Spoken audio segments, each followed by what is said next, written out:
Welcome to The Historian Translated. Please like and subscribe. Without further ado, let's begin.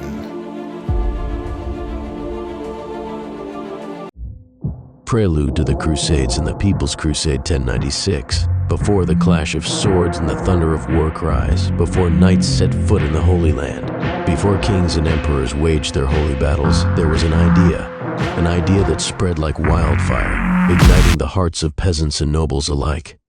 This is the story of how faith, fear, and ambition collided to launch one of the most defining conflicts in medieval history, the Crusades. But first, we must understand the world that birthed them. Some important things to know and remember before we embark on our journey. The lands of modern-day Germany were called the Holy Roman Empire at this time, and I may use these terms interchangeably. Christendom is the name given to all of the European territory that Christians lived and were considered under the control of the Catholic Church. Despite the entirety of Europe being referred to as Christendom, many separate kingdoms existed, such as the kingdoms of France, England, Sweden, Denmark, and the Holy Roman Empire, and they were often warring with one another. Franks is the name loosely given to those living within Christendom by the Muslims and Byzantine Empire. This is long before the public was allowed access to the Bible, and sermons were typically given in Greek or Latin, not the common tongues of Germanic, French, or Spanish. So peasants were at the mercy of believing whatever the priests or pope told them. The Byzantine Empire is the Roman Empire, but after the capital was moved to Constantinople, or what is modern-day Istanbul. Sometimes Byzantine is referred to as the Eastern Roman Empire. The knights of Christendom, without a united common enemy, would resort to fighting one another or stirring up trouble throughout the land, much as soldiers without a mission always get into trouble. Lastly, the idea of the Crusades didn't emerge overnight. Instead, it was shaped by centuries of political, religious, and military conflicts between Christians and Muslims, particularly in the Mediterranean and the Middle East. Here's what led to the call for the First Crusade and the disastrous People's Crusade in 1096. 1. The growing divide between Christianity and Islam. By the late 11th century, the Muslim world had expanded across North Africa, Spain, the Middle East, and even parts of southern Italy and Sicily. Meanwhile, Christian kingdoms, particularly in Western Europe, saw this expansion as both a threat and a religious challenge. The fall of the Holy Land, Jerusalem, and much of the Levant had been under Muslim control since the 7th century, but Christian pilgrims were generally allowed access. Rise of the Seljuk Turks. By the late 11th century, the Seljuk Turks, a powerful Sunni Muslim empire, defeated the Byzantine Empire at the Battle of Manzikert 1071, gaining control of Anatolia, modern-day Turkey. This cut off Christian access to the Holy Land and put immense pressure on the Byzantines. 2. The Byzantine Empire's desperate call for help. The Byzantine Emperor Alexios Komnenos, fearing that his empire would fall to the Turks, sent a request for military aid to the Pope in 1095. He hoped for a small group of elite knights, but what he got was far bigger than he expected. 3. Pope Urban II's call to arms, Council of Clermont, 1095. Instead of sending just a small force, Pope Urban II saw an opportunity to unite Christian Europe under the banner of religious war. At the Council of Clermont, in November 1095, Urban delivered one of the most famous speeches in medieval history, calling for a holy war to reclaim Jerusalem. He promised salvation to those who fought, declaring that anyone who took part would have their sins forgiven. A reconstructed version of Urban II's speech. This version is primarily based on Robert the Monk's account, written years after the speech, but it went something like this. O race of Franks, race from across the mountains, race beloved and chosen by God. From the confines of Jerusalem and the city of Constantinople, a grievous report has gone forth and has repeatedly been brought to our ears, namely that a race from the kingdom of the Persians, an accursed race, has invaded the lands of those Christians and has depopulated them by the sword, pillage, and fire. They have led away a part of the captives into their own country, and a part they have slain by cruel tortures. Churches have been defiled. The holy sepulchre of the Lord has been polluted. Who can tolerate this? On whom will fall the burden of avenging these wrongs? If you suffer them to continue, the wrath of God will come upon you. I say unto you that Christ commands it. Let those who have been accustomed to wage private war against their brothers now fight a righteous war against the enemy of the faith. Let those who have long been robbers become soldiers of Christ. I promise that whosoever, for devotion alone and not for earthly gain, sets out to free the church of God shall have remission of sins. This I grant by the power of God vested in me. Deus Vult. God wills it. The crowd erupted in chants of Deus Vult. God wills it. Deus Vult. Deus Vult. Deus Vult. He framed it as a defensive war, protecting Christian lands from Muslim forces. He stoked anti-Muslim sentiment, portraying them as enemies of Christendom. His speech was met with thunderous applause, and the idea of the Crusades spread like wildfire. Key themes in Urban's speech included: 1. Religious justification. He framed the crusade as a holy war to reclaim Christian lands. 2. Moral and ethical shift. He promised that fighting in the Crusades would absolve sins. 3. Demonization of the enemy. He depicted Muslims as cruel invaders, a common propaganda tactic. 4. Call for unity. He urged knights and commoners to unite under Christianity, rather than fight each other. 5. The promise of heaven. The remission of sins was a powerful incentive for medieval Christians. Pope Urban II's call for the crusade was mainly aimed at France and the Holy Roman Empire, where his influence was stronger. England was somewhat isolated from continental politics at the time, and still recovering from the Norman conquests and internal political turmoil. After his famous speech at Clermont, Pope Urban II dispatched clerics, monks, and papal emissaries to spread the message of the crusade throughout France, the Holy Roman Empire, and Italy.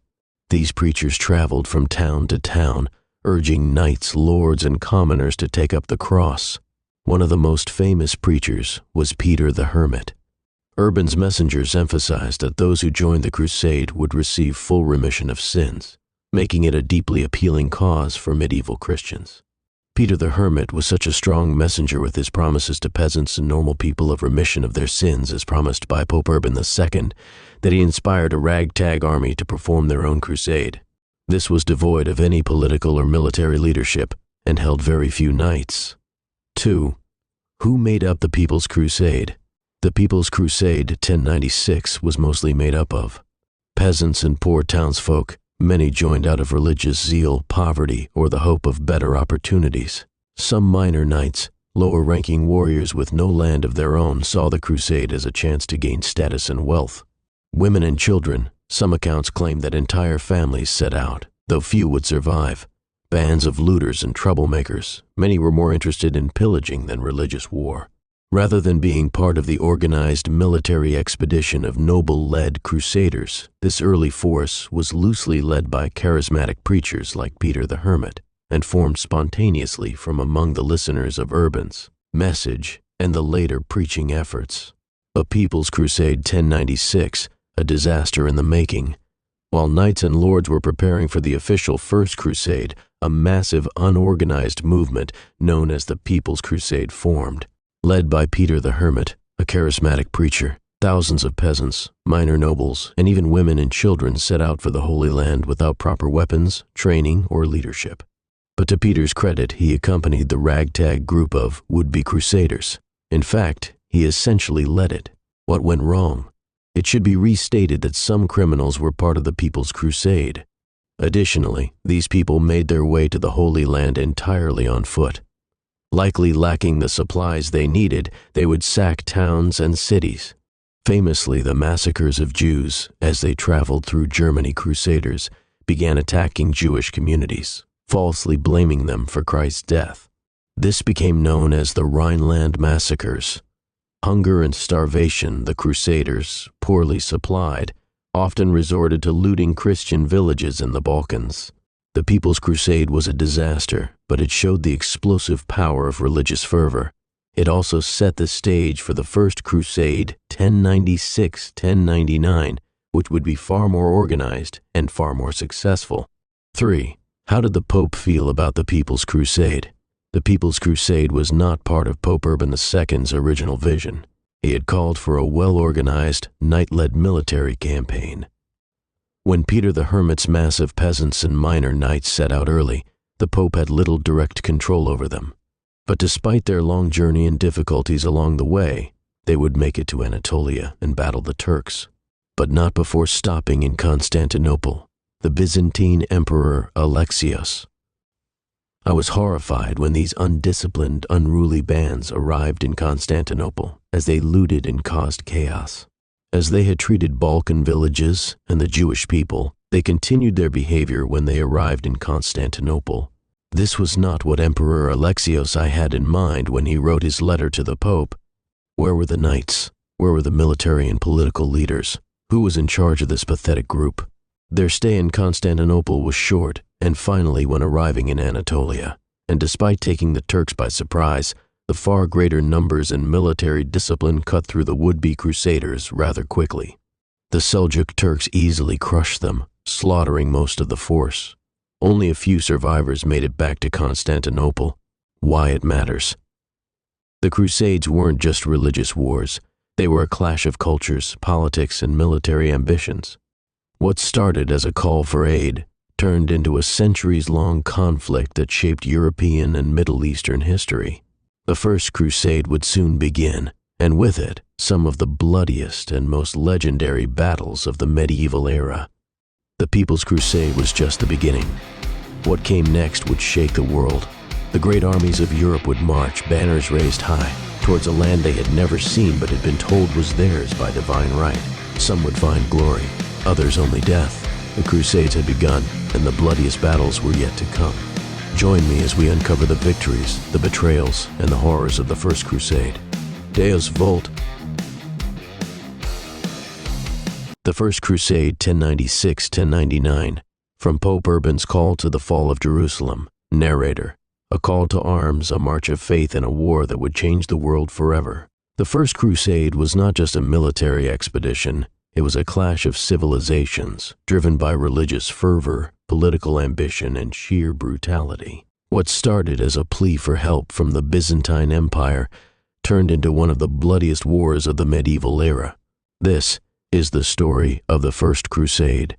As depicted in the previous video, following Pope Urban II's call to arms and the disastrous People's Crusade, the knights spent their time preparing for the real crusade, the Nobles' Crusade, 1096-1097. Unlike the People's Crusade, the main army was led by some of the most powerful lords in Christendom. Key leaders included Godfrey of Bouillon, Duke of Lower Lorraine, leader of one of the largest Crusader armies, Raymond IV of Toulouse, wealthy noble, deeply devout,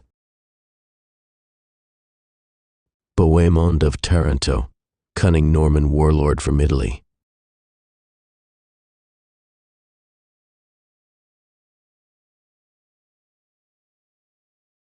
Baldwin of Boulogne, Godfrey's ambitious brother,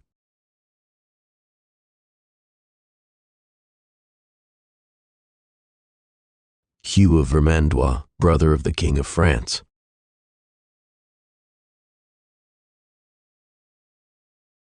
Robert of Normandy, son of William the Conqueror.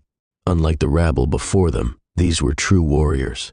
Emperor Alexios I demanded that they swear an oath to return all conquered Byzantine lands. Some, like Bohemond, did so reluctantly. Their first target, Nicaea, held by the Seljuk Turks. The Siege of Nicaea and the Battle of Dorylaeum, 1097. After a brutal siege, the city surrendered, not to the Crusaders, but to the Byzantines. Many knights felt betrayed, but they pressed on. At Dorylaeum, Sultan Kilij Arslan ambushed them. The Turks rained arrows down, but the Crusaders held firm. Reinforcements under Bohemond flanked the Turks, forcing them to flee. With the path open, the Crusaders pressed on, suffering from starvation, disease, and exhaustion. The Siege of Antioch, October 1097, June 1098. The Siege of Antioch would be one of the most brutal in Crusader history. Starvation, desertion, and disease ravaged the army. Finally, Bohemond struck a deal. A traitor opened the gates, and the Crusaders poured in, slaughtering the defenders and taking the city of Antioch. But before they could celebrate, a massive Muslim army arrived to retake the city. Things looked bleak for the Crusaders, their motivation waning at the sight of another great Turkish army arriving. But at seemingly the perfect time, a miracle happened. A supposed miracle saved them. A knight stumbled upon the discovery of the Holy Lance that was said to have pierced Jesus Christ's side while he was being crucified over 1,000 years earlier. Despite the chances of this actually being the Holy Lance, it inspired the Crusaders to rally together, and they stunned and defeated Kerboga's forces. Instead of returning Antioch to the Byzantines, Bohemond seized it, and the alliance with Constantinople was shattered. The capture of Jerusalem, July 1099. At last they reached their holy goal, Jerusalem. But there would be no mercy.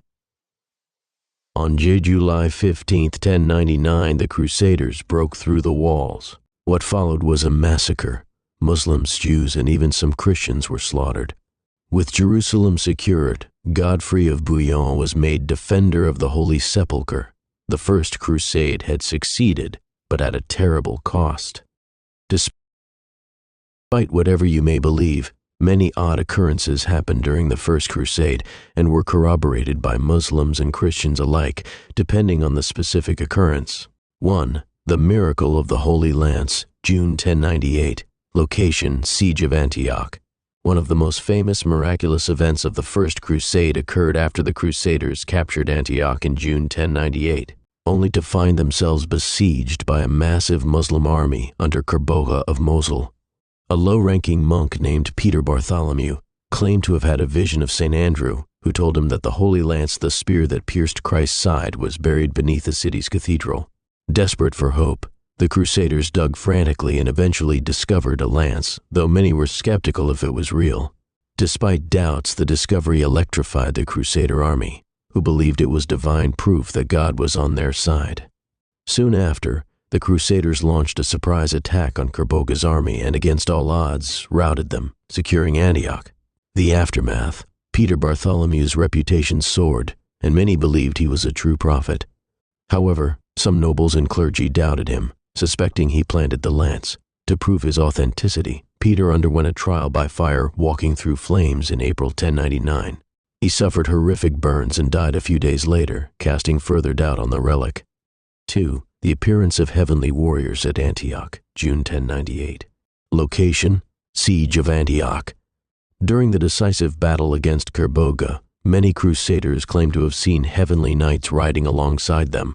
Some reported seeing St. George, St. Demetrius, and St. Maurice leading a ghostly army in white armor, charging against the Turks. This vision convinced many Crusaders that divine intervention had secured their victory. Even some Muslim sources recorded that panic spread through Kerboga's ranks, and many of his allies abandoned him. This miracle became a major part of Crusader lore, reinforcing their belief that they were carrying out God's will. 3. The fire from heaven at Jerusalem, July 1099. Location: Siege of Jerusalem. In the final days of the siege, as Crusaders prepared their attack, they reportedly saw a heavenly fire descend upon the city. Some claimed that a flaming beam of light struck the Church of the Holy Sepulchre, signaling that God had blessed their assault. Others described visions of saints urging them to fight.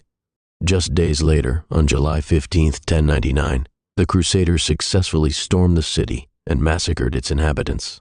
This event was used to justify the brutal slaughter that followed, with Crusaders believing they were fulfilling a divine mission.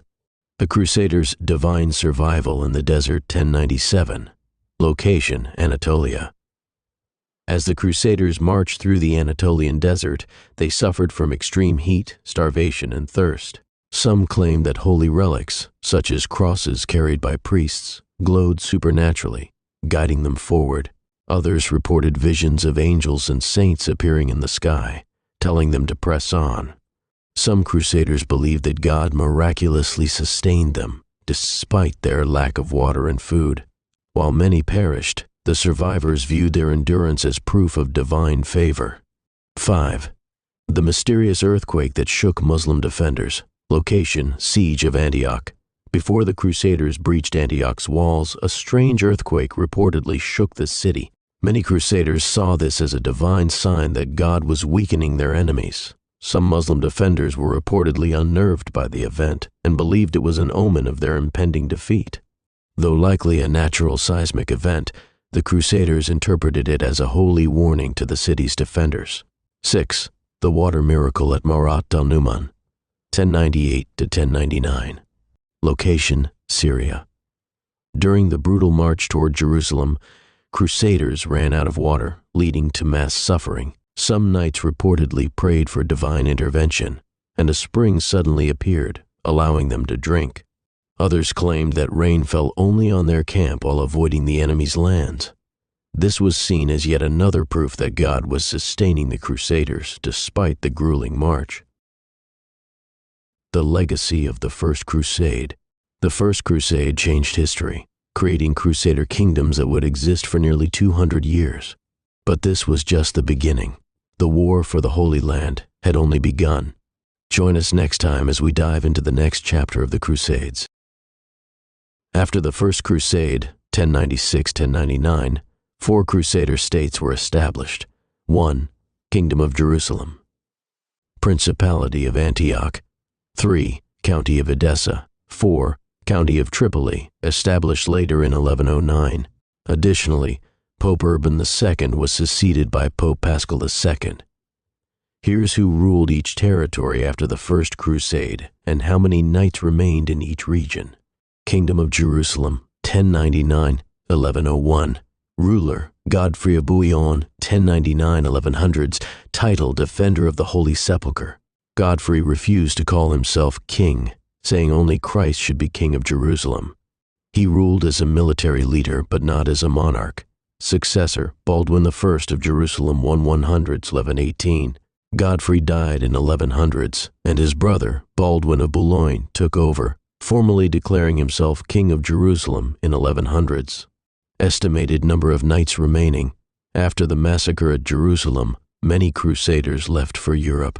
Only around 300-500 knights and about 2,000-3,000 infantrymen stayed to defend the kingdom. 2. Principality of Antioch, 1098-1101. Ruler, Bohemond of Taranto, 1098-1101, captured in 1100s. Bohemond seized Antioch for himself, instead of giving it back to the Byzantine Empire. He ruled Antioch as an independent Norman stronghold, ignoring Byzantine claims. In 1100s, he was captured by the Danish Turks, leaving Tancred, his nephew, as regent. Regent when 1100s-1103, Tancred of Hauteville, took over while Bohemond was imprisoned, strengthened Antioch's military and launched raids into Muslim territories. Estimated number of knights remaining. Antioch had a larger Crusader presence than Jerusalem due to its strategic importance. Around 700, 1,000 knights and 4,000-5,000 infantrymen remained. 3. County of Edessa, 1098-1101. Ruler, Baldwin of Boulogne, 1098-1100s. Baldwin II of Edessa, 1100s-1118. Baldwin of Boulogne was the first Count of Edessa, but became King of Jerusalem in 1100s. He left Baldwin II of Rethel, his cousin, in charge of Edessa. Edessa was the most vulnerable of the Crusader states, constantly under Muslim attack. Estimated number of knights remaining. Edessa had a smaller military presence due to its exposed location. 200, 300 knights and 1,000, 2,000 infantrymen were left to defend it. County of Tripoli, founded in 1109 but early Crusader presence in 1101. Ruler, unofficial, 1101, Raymond IV of Toulouse. Raymond of Toulouse attempted to capture Tripoli, but failed in 1101. Instead, he built fortress Mount Peregrinus, preparing for future conquest. The city of Tripoli itself was not taken until 1109. First official count, 1109-1112, Bertrand of Toulouse. Son of Raymond IV, he successfully took the city. Estimated number of knights remaining. Since Tripoli was not yet fully conquered, only about 100-200 knights were stationed there. Most were stationed in Raymond's fortresses outside the city. The Crusade of 1101-1101-1102, a forgotten disaster. The Crusade of 1101 is often overshadowed by the First Crusade, but it was an important and catastrophic campaign. Sometimes called the Crusade of the Faint-Hearted, this expedition was meant to reinforce the newly established Crusader states, but it ended in total disaster with most participants killed or captured. 1. Why did the Crusade of 1101 happen? After the First Crusade 1096-1099 successfully captured Jerusalem, many Crusaders returned home to Europe. However, the newly established Kingdom of Jerusalem and other Crusader states were fragile and desperately needed reinforcements. At the same time, Pope Paschal II called for more warriors to defend the Holy Land. This appealed to several groups: European nobles who had failed to join the First Crusade but wanted to earn glory and absolution. Some Crusaders who had abandoned the First Crusade early, like Stephen of Blois, and sought redemption. New recruits who had missed out on the First Crusade's success and wanted a share of land and riches. However, unlike the First Crusade, this new force faced a completely different and far more prepared enemy. 2. The Crusader armies. Who went? 3 separate armies set out for the Holy Land in 1101. 1. The Lombard army, from northern Italy, made up mostly of peasants and lesser knights from Lombardy, lacked strong leadership and was very undisciplined. Key leaders: Archbishop of Milan, Anselm IV II, the northern French and Burgundian army. Included Stephen of Blois, who had fled the First Crusade but now sought redemption. Key leaders: Stephen of Blois, Hugh of Vermandois, brother of the King of France, and William IX of Aquitaine. 3. The southern French and Bavarian army. Included Duke Welf I of Bavaria. Key leaders: Raymond of Toulouse, Welf I of Bavaria. These forces traveled separately but faced the same brutal fate. 3. The rout and disaster in Anatolia. Unlike the First Crusade, which caught the Seljuk Turks off guard, the Crusade of 1101 faced a well-prepared and united enemy. The Seljuk Sultan, Kilij Arslan I, had learned from his mistakes in 1097. The Turks deliberately avoided direct sieges and instead ambushed and destroyed Crusader armies in the open terrain of Anatolia. The ambushes and battles: 1101, 1102. 1. Battle of Mersavan, August 1101. The Lombard army, along with Byzantine troops, was marching east. Near Mersavan, the Turks launched a devastating ambush. The undisciplined Crusaders panicked. The entire army was wiped out, with only a few survivors escaping to Byzantine-controlled territory. 2. Battle of Heraclea, September 1101. The northern French and Burgundians, led by Stephen of Blois and Hugh of Vermandois, suffered the same fate. The Seljuks used hit-and-run tactics to wear down the army before annihilating them near Heraclea. Hugh of Vermandois was mortally wounded and later died in Tarsus. 3. Battle of Konya, late 1101.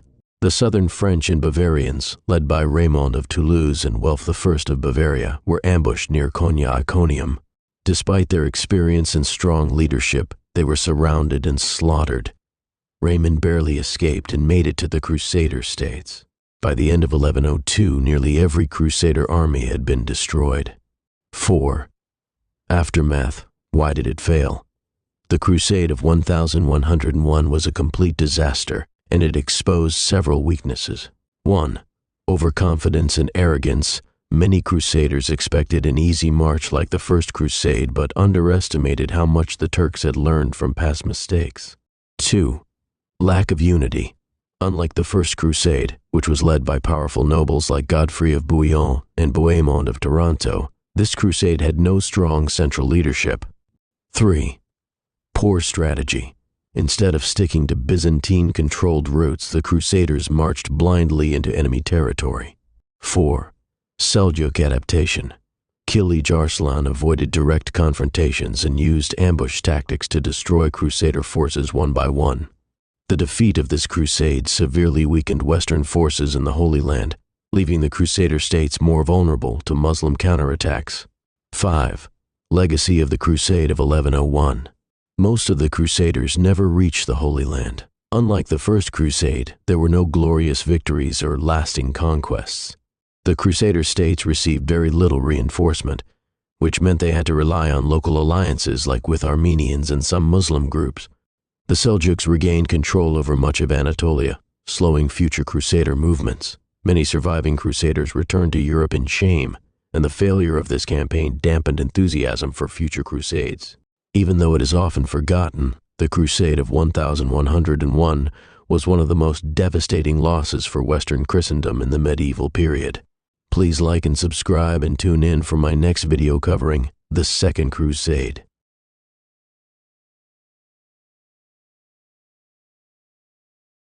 The turbulent years between the First and Second Crusade, 1101–1147. The year is 1101. The dust of the First Crusade has barely settled, yet already the Holy Land stands at a crossroads.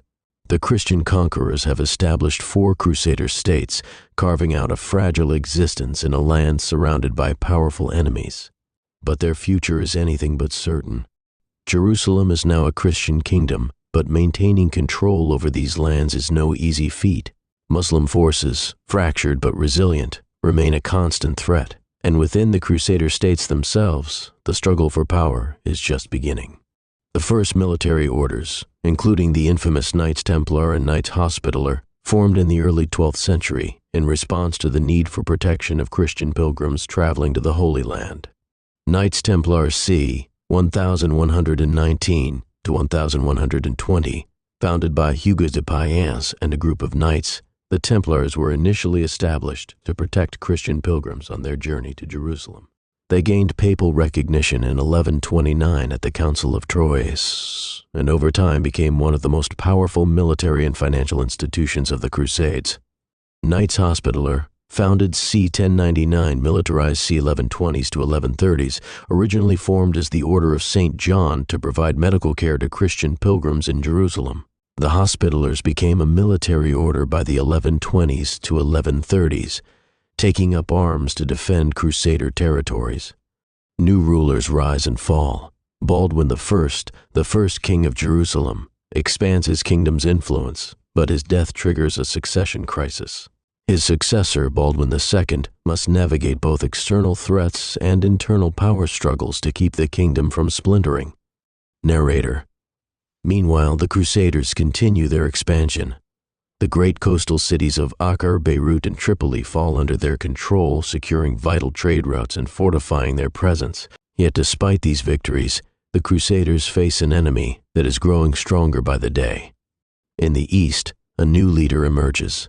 In 1128, a formidable warrior named Imad al-Din Zengi rises to power. He unites Aleppo and Mosul, creating a powerful Muslim front against the Crusaders. His ambition knows no bounds, and his growing strength signals a turning tide. To the north, the Byzantine Empire watches carefully. While the Crusaders once marched through their lands as allies, tensions grow. The Byzantines seek to reclaim lost territories and extend their influence over the Crusader states. Diplomacy and war go hand in hand as alliances shift and rivalries simmer. But then in 1140s, sending shockwaves across Christendom, the Crusader states, once confident in their dominance, now face their greatest test yet. All will soon go out. The fate of the Holy Land hangs in the balance. The call to arms. This time the crusade would be led not just by noblemen but by kings. Louis VII of France and Conrad III of Germany take up the cross, eager to reclaim lost Christian lands and restore their honor. Yet their road to the Holy Land will be fraught with danger, betrayal, and disaster. A perilous journey. The armies of France and Germany embark on their journey, retracing the path of the first Crusaders. But unlike their predecessors, they find little welcome. The Byzantine Emperor, Manuel V Komnenos, wary of their intentions, offers them only reluctant aid. Worse still, as they enter Anatolia, they face an enemy more cunning than they expected, the Seljuk Turks. The Germans are the first to suffer. In the treacherous mountain passes of Anatolia, Conrad's forces are ambushed and annihilated by the Seljuks. The once mighty army is reduced to a desperate, starving remnant. Conrad, wounded and humiliated, is forced to retreat to Constantinople. The French fare little better. King Louis VII, though brave, proves to be an ineffective military leader. His army suffers devastating losses at the Battle of Mount Cadmus, where Turkish hit-and-run tactics decimate his forces. By the time the Crusaders reach the Holy Land, they are shadows of their former selves. The siege of Damascus, a fateful mistake.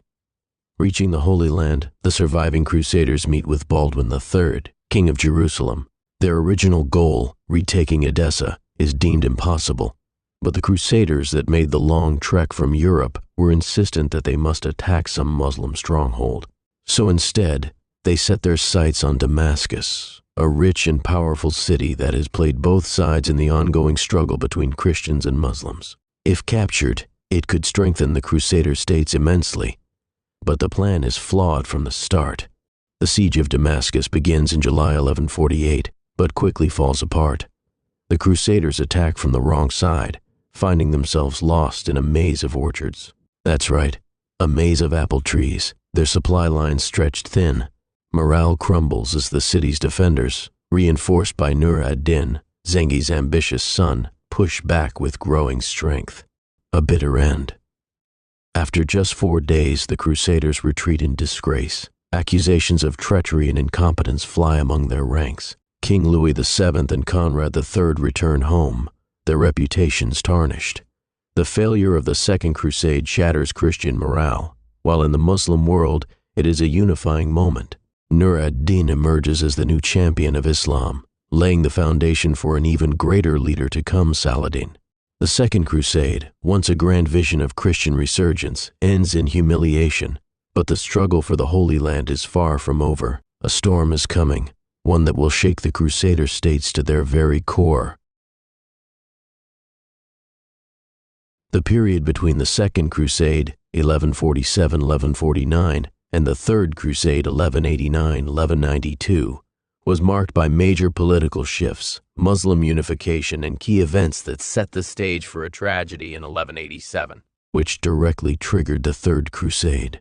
Here's a breakdown of the most important events during this time. 1.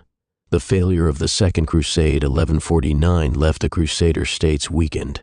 The Second Crusade, led by King Louis VII of France and Emperor Conrad III of the Holy Roman Empire, had failed miserably. Its main goal had been to recapture the county of Edessa, which had been lost to the Zengids, a powerful Muslim dynasty, in 1144.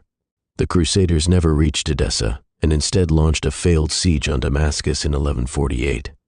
Their defeat humiliated Western Europe, and Islamic forces became more confident.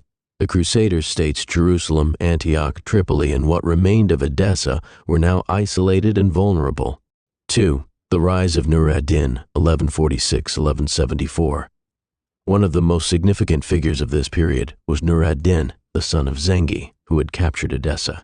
Under his rule, Muslim forces became more organized and united, something the Crusaders had long feared. Key events under Nur ad-Din: took control of Damascus in 1154, uniting Syria under his rule, defeated Crusader forces multiple times, weakening their ability to launch counterattacks, used jihad as a unifying force, promoting Islamic resistance against the Crusaders, invaded Egypt in 1169, sending his general Shirkuh and his nephew Saladin to take control. Nur ad-Din's ability to unite the fractured Muslim world was a major turning point in the conflict. The rise of Saladin.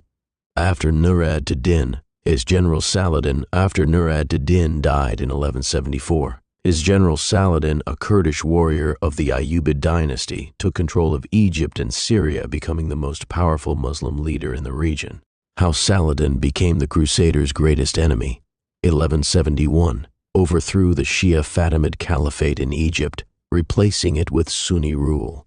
1174–1186, conquered Syria, uniting Egypt and Syria under his control. King Baldwin IV of Jerusalem, the Leper King, and his victories. King Baldwin IV of Jerusalem, 1174–1185, often called the Leper King, was one of the most fascinating and tragic figures of the Crusades. Despite suffering from leprosy, a disease that should have made him weak and incapable of leading in battle, Baldwin won several major victories against Saladin, proving himself to be one of the greatest Crusader commanders of his time. While his reign was short and troubled, he achieved impressive military successes, particularly at the Battle of Montgisard, 1177, and the Battle of La Fourbelet, 1182. The Battle of Montgisard, 1177, Baldwin IV's greatest victory. The Battle of Montgisard, November 25, 1177, was Baldwin IV's most famous victory, a battle in which his small, outnumbered army crushed Saladin's much larger force. Background: Saladin's invasion of the Kingdom of Jerusalem. In 1177, Saladin launched a massive invasion of the Crusader states. He led a force of 26,000 men, including elite cavalry and war-hardened soldiers, aiming to take Jerusalem. Baldwin IV, only 16 years old, could muster no more than 4,000 soldiers due to internal Crusader politics. Most Crusader lords were away in the north, leaving Baldwin isolated. The battle, Baldwin's daring counterattack. Saladin's army marched deep into Crusader territory, expecting no resistance. Baldwin IV gathered every available knight, including the Templars, and pursued Saladin with just 500 knights and 3,500 infantry. On November 25, 1177, Baldwin ambushed Saladin's exhausted army near Montgisard, north of Ramla. The Crusader heavy cavalry charged, smashing through Saladin's disorganized troops. Baldwin, despite his leprosy, led the charge in person, proving his bravery. The outcome: a devastating defeat for Saladin. Saladin lost nearly 90% of his army, one of the worst defeats of his career. Saladin barely escaped, reportedly fleeing all the way to Egypt on a camel. Baldwin's victory saved Jerusalem and humiliated Saladin. Why it was important. This battle proved Baldwin IV was a capable warrior and strategist. It delayed Saladin's conquest of Jerusalem for 10 more years. It boosted Crusader morale, proving that Saladin was not invincible. 2. The Battle of La Fourbalette, 1182, Baldwin's last great battle. By 1182, Baldwin IV's leprosy had worsened, and he was almost completely blind and paralyzed. Despite this, he still commanded from a litter, a stretcher carried by soldiers. Saladin's second major invasion, 1182. Saladin, having recovered from Montgisard, launched another major invasion into Crusader lands. He aimed to capture Galilee and the port city of Beirut. Baldwin IV assembled his forces, once again relying on his knights and the Templars. The battle, a masterful defense. Baldwin, unable to ride, was carried on a litter at the front of his army, inspiring his men. Near La Fourbalette, the Crusaders engaged Saladin's forces. Using clever tactics, Baldwin's forces outmaneuvered the Muslim cavalry. The Crusader heavy cavalry crushed Saladin's vanguard, forcing him to retreat. Outcome: Baldwin IV repels Saladin again. Once again, Saladin's forces were defeated and forced to retreat into Syria. Baldwin IV had successfully defended Jerusalem and Galilee, proving his military genius despite his worsening health. Why it was important. Showed Baldwin IV's resilience, even as his body failed him. Proved the effectiveness of Crusader heavy cavalry tactics against Saladin's armies. Delayed the fall of the Crusader states for a few more years. 3. Baldwin IV's final years and death, 1185. Despite his victories, Baldwin IV's health continued to decline. By 1183, he was too weak to rule directly, so he appointed his young nephew Baldwin V as co-king. In 1185, Baldwin IV finally died, likely at the age of 24, after ruling for 11 years. His death plunged the Crusader kingdom into chaos, eventually leading to the Battle of Hattin, 1187, and the fall of Jerusalem. 4. Legacy of Baldwin IV, the leper king who defied fate. Baldwin IV remains one of the most legendary Crusader kings because, despite his severe illness, he personally led armies into battle. He won 2 major victories against Saladin when few thought it was possible. His strategic skills and leadership delayed the fall of Jerusalem by a decade. Even Saladin reportedly respected Baldwin IV, seeing him as a worthy enemy. Had Baldwin IV lived longer and remained in power, it is possible that Saladin would not have been able to take Jerusalem so easily in 1187. 1183 launched multiple raids into Crusader lands, testing their defenses. 1186, the death of Baldwin IV led to political chaos in the Kingdom of Jerusalem, which Saladin exploited. By 1186, Saladin was the undisputed leader of the Muslim world, and the Crusaders were in no position to stop him.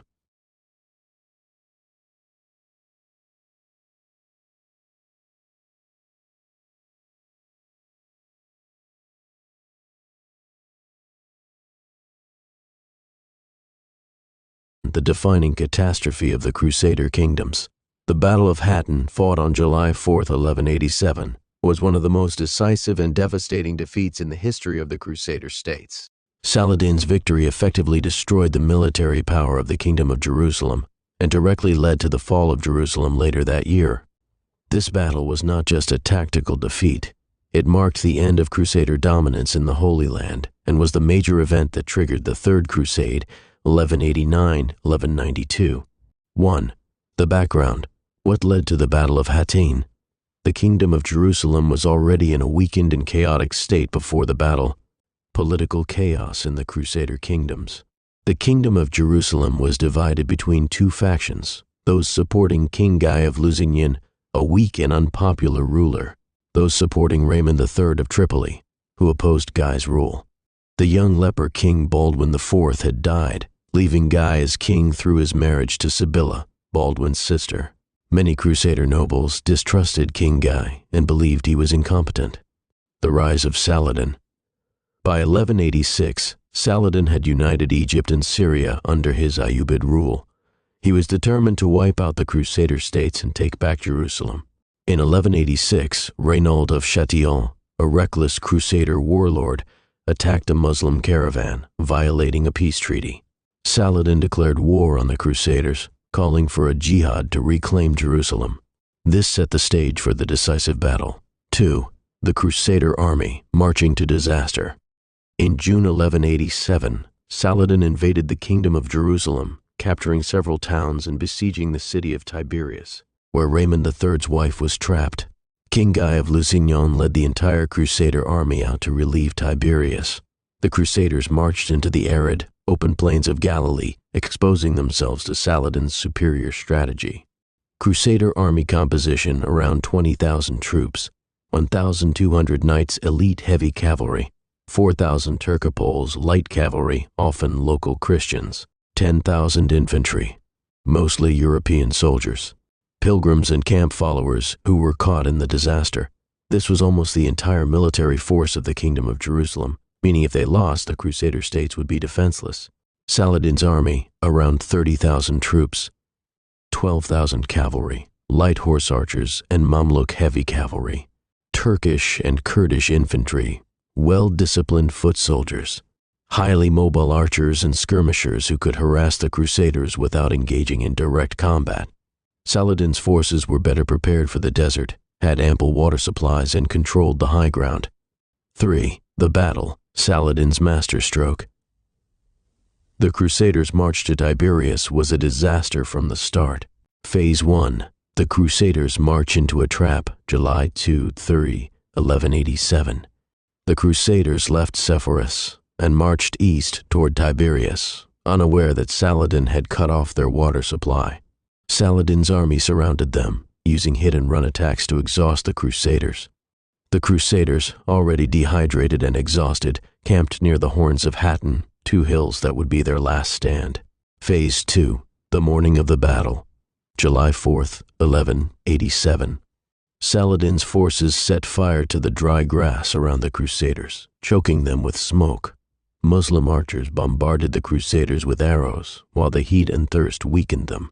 The Crusaders tried to break out toward Lake Tiberias to get water, but they were blocked. Phase 3. The final collapse. The Crusader cavalry launched a desperate charge, but they failed to break Saladin's lines. Many infantry and camp followers fled, leaving the knights isolated. King Guy's royal tent was overrun, and the remaining Crusaders surrendered. 4. The aftermath. The end of Crusader dominance. Casualties and captives. Over 17,000 Crusaders were killed or captured. King Guy of Lusignan was taken prisoner. Reynaud of Châtillon was executed by Saladin himself for breaking the peace treaty. The True Cross, a major Christian relic, was captured by Saladin's forces. The fall of Jerusalem. October 2nd, 1187. After Hattin, Saladin had no real opposition. City after city surrendered without a fight. In October 1187, Jerusalem fell, leading to the Third Crusade. 5. Why was Hatton so important? Destroyed Crusader military power. The Crusaders never recovered from this loss. Jerusalem was lost. The city fell just 3 months later. Triggered the Third Crusade. News of Hatton shocked Europe, leading to Richard the Lionheart, Philip II, and Frederick Barbarossa launching the Third Crusade. A city in panic. In Jerusalem, fear spread like wildfire. The city was packed with refugees, women, children, the elderly, all seeking sanctuary behind its ancient walls. Only a few thousand soldiers stood to defend it, and they were exhausted, wounded remnants of the army that had fallen at Hattin. The city's leader, Balian of Ibelin, a noble knight with no illusions of victory, was given the impossible task of holding back Saladin's forces. The siege begins. On September 20th, 1187, Saladin's army arrived outside the Holy City. For 12 days they bombarded the walls, sending wave after wave of attacks. But the defenders, though outnumbered, refused to break. With each assault, Jerusalem's streets turned red with the blood of fallen soldiers. But no city can hold forever. On October 2nd, after nearly 2 weeks of relentless siege, a breach was made. The walls could no longer hold. Balian knew what would come next. If Saladin took the city by force, the streets would run with Christian blood, just as they had in 1099 when the Crusaders first took Jerusalem. And so, he made a desperate gamble. Negotiation. Balian's last stand. Unlike the Crusaders of the First Crusade, Saladin was not known for slaughter. He admired Balian's courage and agreed to spare the people, on one condition. Every man, woman, and child would have to buy their freedom. A ransom was set, 10 dinars per man, 5 per woman, and 1 per child. Those who could pay were allowed to leave in peace, but thousands were too poor to afford even that. Seeing their plight, Balian and the Patriarch emptied the church's treasuries to free as many as they could. Still, when the gates finally closed, over 15,000 Christians were left behind, sold into slavery. The crescent rises over Jerusalem, and so, after nearly a century of Crusader rule, Jerusalem was once again in Muslim hands. But unlike the brutal sack of 1099, Saladin ensured there was no mass slaughter. The city's holy sites were respected. The bloodbath that many feared never came to pass. The aftermath, the call for the Third Crusade. The fall of Jerusalem sent shockwaves through the Christian world. When news reached Pope Urban III, he reportedly died of shock. But his successor wasted no time. Within months, a new call to arms was issued. The Third Crusade was coming. The call for the Third Crusade, 1189-1192, the Pope's decree and the King's response. The year is 1187. The unthinkable has happened. Jerusalem, the jewel of Christendom, has fallen to Saladin. Across Europe, church bells toll in mourning, and the people weep. But for the Pope, grief is not enough. There can be only one response. War. Pope Gregory VIII's call to arms. In October 1187, Pope Gregory VIII issues a fiery decree, Audita Tremendi, a call to arms for all of Christendom. He speaks of Christian sins that led to God's punishment, of the loss of the true cross, and of the need for a righteous war to reclaim Jerusalem. Kings and nobles are ordered to set aside their differences and take up the cross once more. The Third Crusade has begun. The king's responses, how each monarch answered the call. Holy Roman Emperor Frederick Barbarossa, the first to answer. First to take the cross is the aging but mighty Emperor Frederick Barbarossa of the Holy Roman Empire. A warrior king, now over 70, he had fought both in Italy and against his own rebellious nobles. But despite his age, his resolve is unwavering.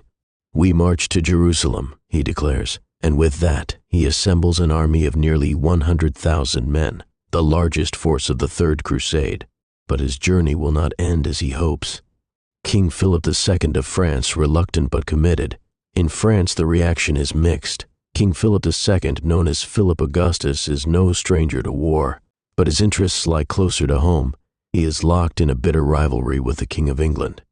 Still, as a devout ruler, he knows he must act. He takes the cross, but his mind is already scheming. He sees the crusade, not just as a holy mission, but as an opportunity to strengthen France against England. King Richard the Lionheart of England, the Crusader king. But no king responds with more enthusiasm than Richard I of England, Richard the Lionheart. Born of warrior blood, he had spent his life training for battle, and now he had found his grand purpose. Jerusalem would be his battlefield. Richard exclaimed, "To all knights of England, to all men of valor, I call upon you. Take the cross, for we ride to reclaim the holy city." Richard pours his entire kingdom's wealth into the crusade. He imposes the Saladin tithe, a heavy tax to fund the campaign.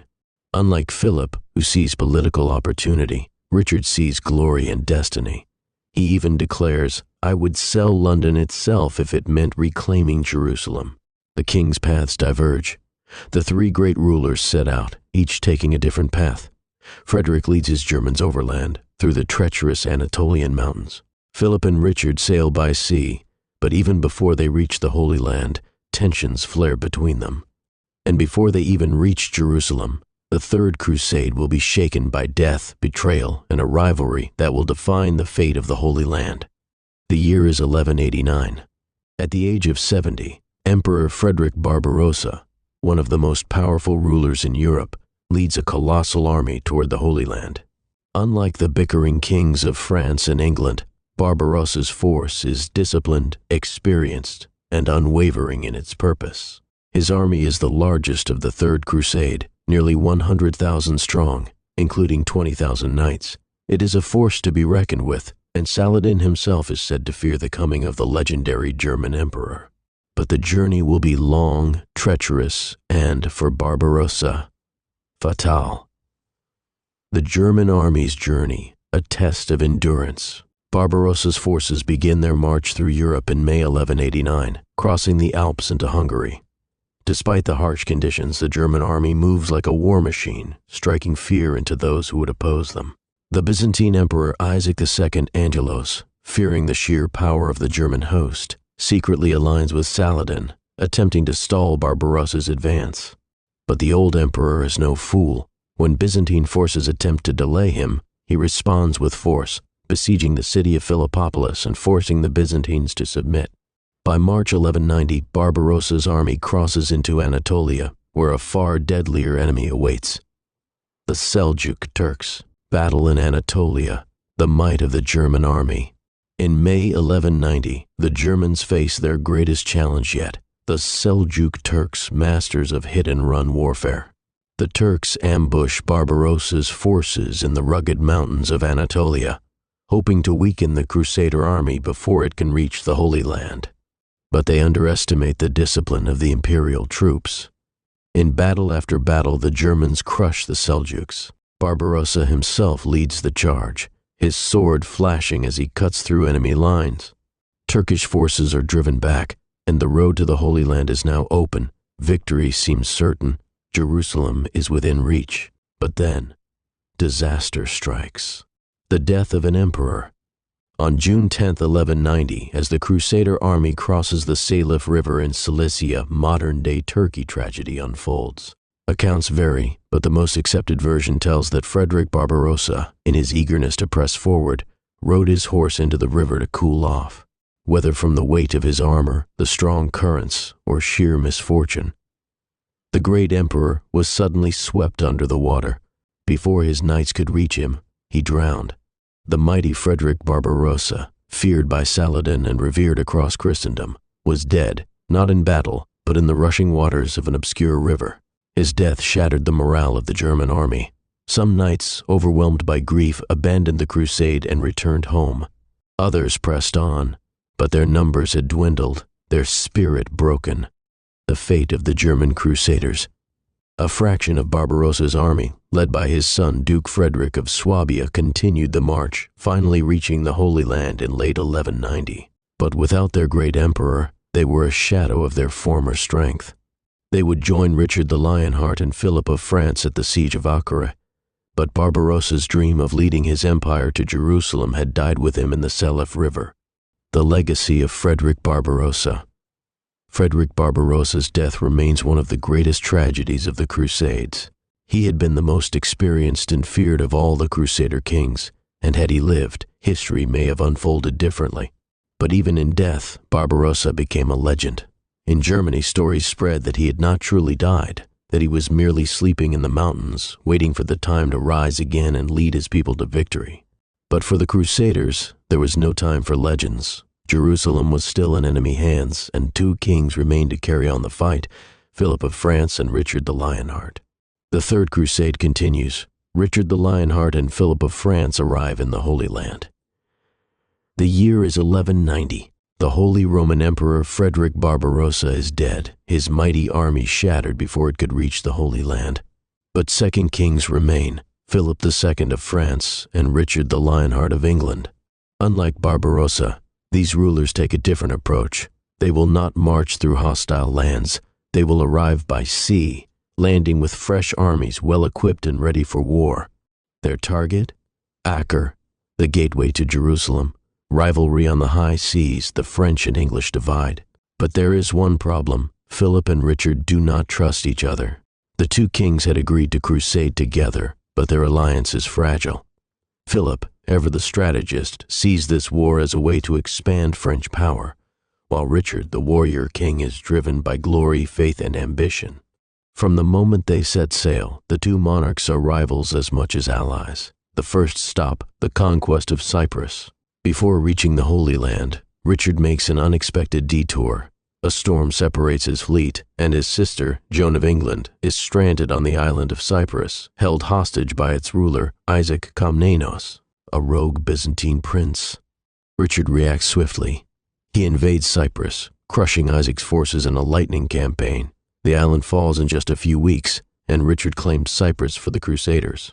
This conquest is more than just a rescue mission. It gives the Crusaders a strategic base and supplies for the coming war. But Philip, still waiting at Acre, grows impatient. The Siege of Acre, a bloody stalemate. By 1191, Philip has arrived at the Siege of Acre, where Crusader forces have been locked in battle with Saladin's garrison for nearly 2 years. The city is the key to the entire Crusader war effort. If Acre falls, the road to Jerusalem will be open. But Saladin is determined to hold it. The Teutonic Order, Order of Brothers of the German House of St. Mary in Jerusalem, was officially founded in 1190 during the Siege of Acre. Initially, it was a hospital order meant to care for the wounded and sick German crusaders that continued after the death of Barbarossa. I've made a video covering the Teutonic Order already, and I mention them now because they're important for later videos. Despite months of assaults, disease, and hunger, the Crusaders cannot break Acre's defenses. They need reinforcements. And then, at last, Richard arrives. Richard the Lionheart takes command. Richard is not just any king, he is a warrior. As soon as he arrives, he takes command of the siege using siege engines, naval bombardments, and relentless attacks. His sheer force of will turns the tide. After weeks of brutal combat, the walls of Acre finally crack. On July 12, 1191, the city falls. Acre is taken, but tensions between Richard and Philip explode. Philip leaves. Richard stays. Philip, never fully trusting Richard, grows weary of the crusade. He claims illness, but also fears that his lands in France are vulnerable. With Acre secured, he declares his part in the crusade finished and returns to France. Richard is now the sole commander of the Crusader army. The war is his to fight. The massacre at Acre, Richard's darkest hour. But Richard is not here for politics. He is here for war, and he is ruthless. Saladin delays the ransom for Acre's defenders, hoping to buy time. Richard does not wait. On August 20th, 1191, he orders the execution of 2,700 Muslim prisoners, men, women, and children. It is a brutal display of vengeance, and one that will define Richard's reputation in both East and West. March to Jerusalem, the Battle of Arsuf. With Acre secured, Richard begins his march toward Jerusalem. But Saladin does not give him an easy path. Saladin's forces launch constant raids, slowing the Crusaders' advance. But Richard refuses to be broken. On September 7, 1191, near the town of Arsuf, Saladin launches a full-scale attack. The Clash of Titans, Richard versus Saladin. Arsuf is one of the most famous battles of the Crusades, a test of tactics and discipline. Saladin's horse archers circle the Crusader army, firing relentlessly. Richard holds firm, refusing to break formation. Then, at the perfect moment, he strikes. The charge is devastating. Saladin is forced to retreat. Arsuf is a victory, but Jerusalem is still far away. And as Richard's army approaches the Holy City, a terrible realization dawns. He may never set foot in Jerusalem. The fate of the Third Crusade, the end of the war. The year is 1192. After years of brutal warfare, Richard the Lionheart has reached the closest point to his dream. But the dream must remain just that, a dream. For all his victories, for all his brilliance on the battlefield, Richard faces a terrible truth. Jerusalem cannot be taken. The hardest decision. Richard's commanders are divided. Some believe an all-out assault could succeed, but others, veterans of the long campaign, know the truth. Even if Richard takes Jerusalem, he cannot hold it. Saladin's forces remain strong, and the Crusaders lack the numbers, supplies, or reinforcements to defend the city. The wells are dry, the desert is relentless, and the Holy Land is far from home. If Richard presses forward, he may win a battle, but he will lose the war. And so, with only 12 miles left to go, Richard makes the hardest decision of his life. He turns back. Saladin and Richard, a meeting of legends. But Richard is no fool. He knows that even if he cannot take Jerusalem, he can still secure a lasting peace for Christendom. He and Saladin, once bitter enemies on the battlefield, begin negotiations. Though they never meet in person, they exchange messages, each respecting the other's skill and honor. At last, in September 1192, a treaty is signed, the Treaty of Jaffa, a fragile peace. The Treaty of Jaffa is not a Crusader victory, but it is not a defeat either. Jerusalem remains under Muslim control, but Christian pilgrims are granted safe passage to visit the Holy City. The Crusaders retained control of Acre, Jaffa, and a small strip of coastline, securing their last strongholds in the region. A fragile truce is declared between Richard and Saladin. Though the crusade had failed to reclaim Jerusalem, Richard's diplomacy ensures that the Holy City remains open to Christians. It is not the victory the Crusaders wanted, but it is better than nothing. The Lionheart departs, Richard's last days. With the treaty signed, Richard prepares to return to England. His kingdom is in turmoil, and his old rival, King Philip of France, plots against him. On October 9, 1192, Richard the Lionheart leaves the Holy Land, never to return. The aftermath, the end of the Third Crusade. Saladin, now weary of war, does not celebrate. The great warrior who had once crushed the Crusaders had met his equal in Richard. But Saladin's victory is short-lived. Only a year later, in 1193, Saladin dies. The Muslim world will soon fracture, and the Crusader states, though weakened, will endure for another century. The Lionheart's tragic return. But Richard's journey home is not one of triumph. On his way back, he is captured by Duke Leopold of Austria, an old rival from the Crusades. Held for ransom, Richard spends a year in captivity before being released, only to find himself at war with Philip of France. In 1199, while besieging a castle, Richard is shot by a crossbow bolt. Days later, he dies from the wound, bringing an end to one of history's greatest warrior kings. The legacy of the Third Crusade. The Third Crusade did not reclaim Jerusalem, but it proved that Christendom could stand against Saladin, that warriors like Richard the Lionheart could match even the greatest of Muslim commanders. It left the Crusader states weakened but alive, and it set the stage for the Fourth Crusade and the long, bitter struggle that would follow. The Crusades were far from over, but the greatest of them had ended.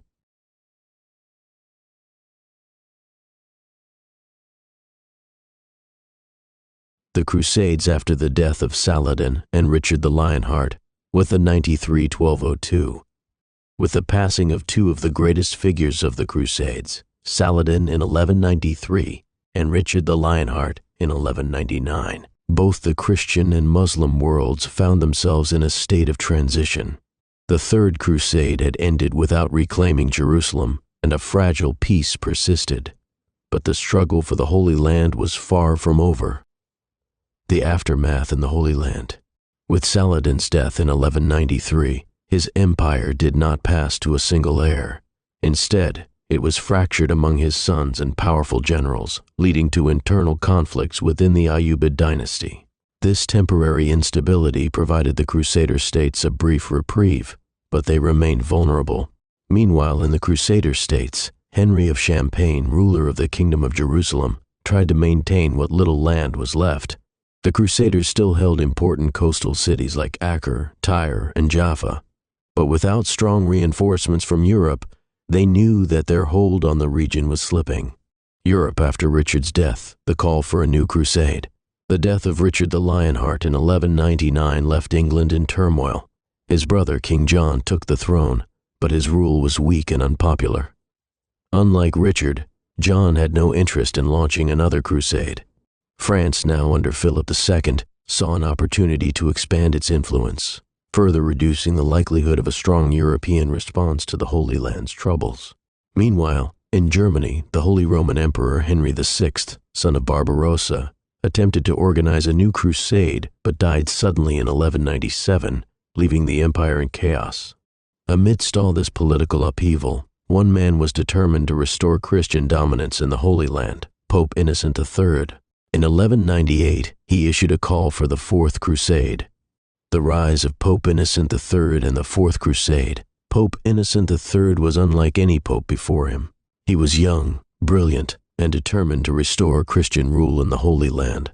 From the moment he took office in 1198, he preached the need for a new crusade, urging all of Christendom to unite. But this crusade would not be led by kings. Instead, it would be an expedition of knights and nobles, funded by the wealth of Europe and guided by the papacy itself. The plan?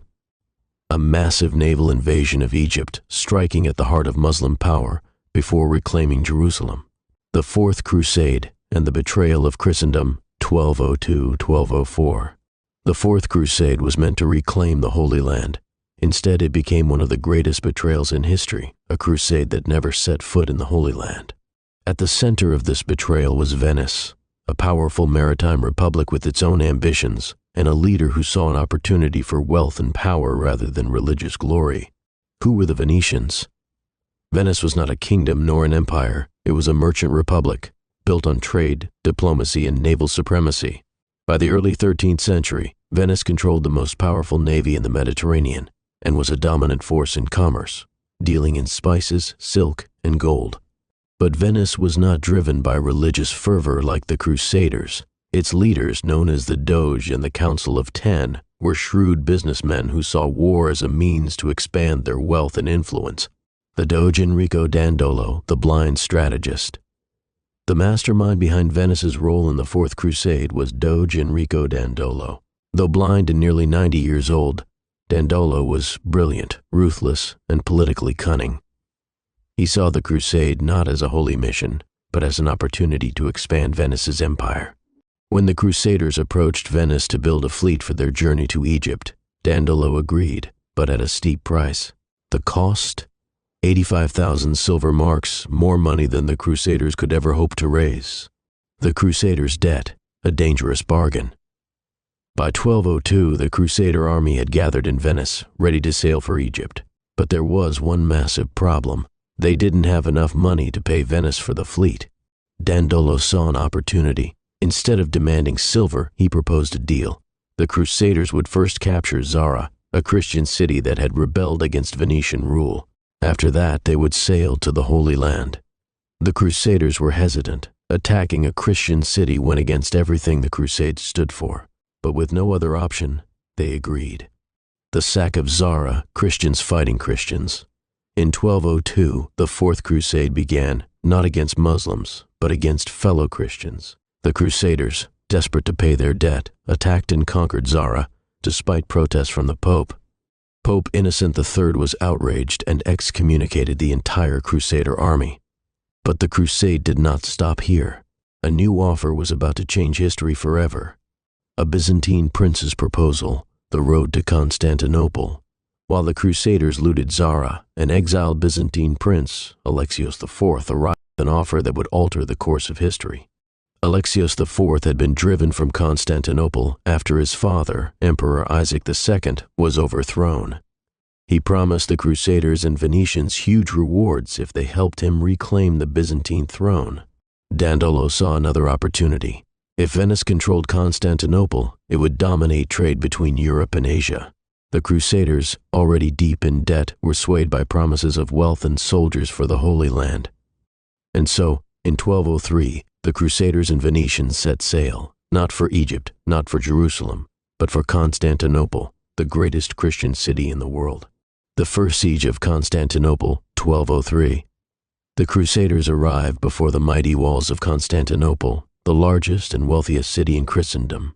On July 17, 1203, they attacked the city, utilizing the Venetian sea power and breaking through the walls easily, and forcing the ruling emperor, Alexios III, to flee.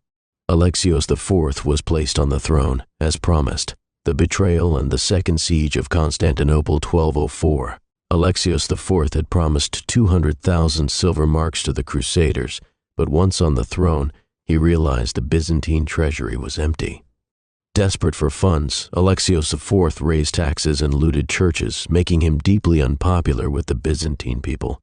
By early 1204, he was murdered in a coup, and a new emperor, Alexios V, took power, refusing to honor any of the Crusaders' agreements. The Crusaders and Venetians, now furious, decided if Constantinople would not pay them, they would take everything by force. The sack of Constantinople, April 1204, Christendom's greatest betrayal. On April 12, 1204, the Crusaders launched their final assault on Constantinople. The city, abandoned by its emperor, fell in a matter of days. What followed was one of the darkest moments in Christian history. The Crusaders looted churches, palaces, and homes, stealing relics meant for the worship of God.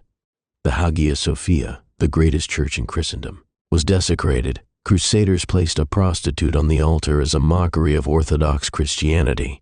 Thousands of Byzantine civilians were murdered or enslaved by the very knights who claimed to fight for Christ. For 3 days, Constantinople burned. The Crusaders had not conquered Muslims. They had destroyed their own faith's greatest city. The aftermath, the Latin Empire, and a broken Christendom.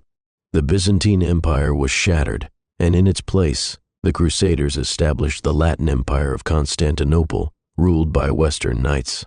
But their victory was hollow. The Christian world was divided like never before. Eastern Orthodox Christians saw the Catholic West as traitors, deepening the schism between the churches. And worst of all, the crusade never reached the Holy Land. The Fourth Crusade had begun as a mission to reclaim Jerusalem. Instead, it had destroyed the greatest Christian city in the East. The time period between 1193 and 1217 was busy in Christendom. Pope Innocent III was a very ambitious and driven pope. He called for the Fourth Crusade in 1198 and the Baltic Crusade in 1199. If you've been following along my Crusader series, I'll let you know that I have started the Baltic Crusade series as a separate but intertwined series, and we'll be following it along at the same pace as the regular Crusade series.